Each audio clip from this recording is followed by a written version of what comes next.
नमस्कार दोस्तों। आज की वीडियो में हम समझेंगे कि एंजाइम रिएक्शन की रेट को कैसे बढ़ाते हैं। How enzyme accelerate the rate of biochemical reaction means how enzyme works.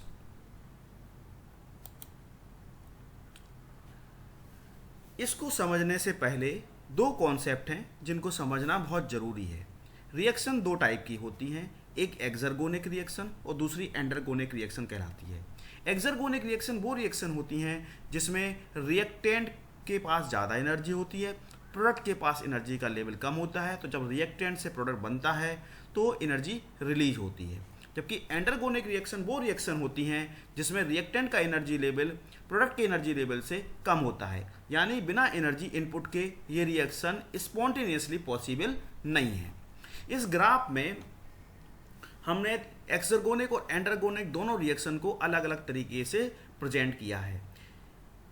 एक्सर्गोनिक reaction में जब ग्राफ हम प्लॉट करते हैं time versus Gibbs free energy के बीच में, तो ग्राफ का नेचर कुछ इस तरीके का आता है जैसा कि दर्शाया गया है।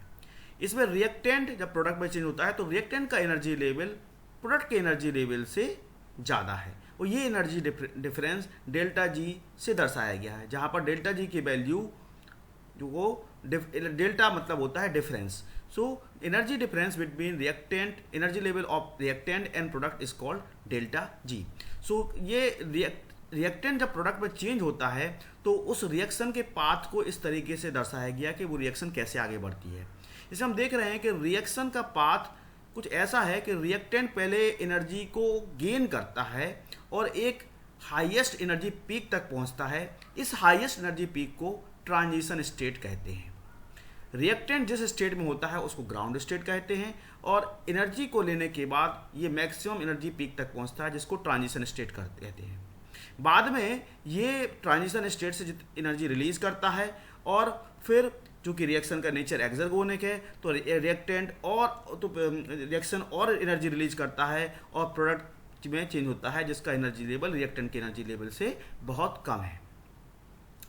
तो इसमें रिएक्शन के पाथ में हम देख रहे हैं कि एक एनर्जी बैरियर है, रिएक्टेंट को प्रोडक्ट में चेंज होने के बीच में एक एनर्जी बैरियर है जिसको हमने ट्रांजिशन स्टेट कहा।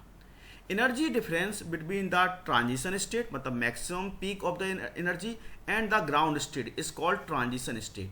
तो रिएक्टेंट का एनर्जी लेवल और ट्रांजिशन स्टेट में जो एनर्जी लेवल है उन दोनों एनर्जी लेवल के डिफरेंस को एक्टिवेशन एनर्जी कहते हैं। एंडरगोनिक रिएक्शन में रिएक्टेंट का एनर्जी लेवल प्रोडक्ट के एनर्जी लेवल से कम है, तो रिएक्टेंट का जब प्रोडक्ट में चेंज होता है तो एनर्जी को ऐड करना पड़ता है, बिना एनर्जी इनपुट के रिएक्शन नहीं होती। आल्दो रिएक्शन का जो पाथ है वो एक्सर्गोनिक रिएक्शन के सिमिलर ही है। इसमें भी ट्रांजिशन स्टेट एक आती है, उस ट्रांजिशन बैरियर को क्रॉस करना होता है। ट्रांजिशन स्टेट जो पॉइंट है वो पॉइंट है जहाँ पर एनर्जी लेवल मैक्सिमम होता है। तो रिएक्टेंट से प्रोडक्ट में चेंज होने के लिए इस ट्रांजिशन बैरियर को क्रॉस करना पड़ता है। लेकिन यहाँ पर चूंकि रिएक्टेंट का एनर्जी लेवल प्रोडक्ट के एनर्जी लेवल से कम है तो ये रिएक्शन बिना एनर्जी इनपुट के नहीं हो पाती है। इस ग्राफ में